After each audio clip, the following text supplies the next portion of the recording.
تلنگانہ کے محبوب نگر ضلع کے کچھ علاقوں میں ہفتے کو ہلکے زلزلے کے جھٹکے محسوس کیے گئے ہیں۔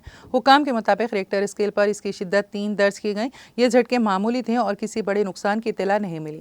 حال ہی میں تلنگانہ اور آندھرا پردیش میں زلزلے کے شدید جھٹکے محسوس کیے گئے۔ 4 دسمبر 2024 کو تلنگانہ کے ضلع ملوگو میں ریکٹر اسکیل پر 5.3 شدت کا زلزلہ ریکارڈ کیا گیا۔ زلزلے کا مرکز زمین کے 40 کلومیٹر اندر تھا۔ جھٹکے حیدرآباد سمیت آندھرا پردیش، مہاراشٹر اور چھتیس گڑھ کے مختلف علاقوں میں بھی محسوس کیے گئے۔ زلزلے کی شدت کی وجہ سے لوگ خوفزدہ ہو کر گھروں سے باہر نکل آئے۔ گرمی اور لرزش سے بعض افراد گرجنے یا گرنے کی اطلاع بھی ملی ہے۔ ماہرین کے مطابق خطے میں زمین کی اندرونی پرتوں میں تبدیلیاں زلزلے کی بنیادی وجہ ہیں۔ یہ زلزلہ خاص طور پر اہم ہے کیونکہ 1969 کے بعد اس شدت کا زلزلہ دوبارہ پیش آیا ہے، جب بھدراچلم میں اسی نوعیت کے جھٹکے محسوس کیے گئے تھے۔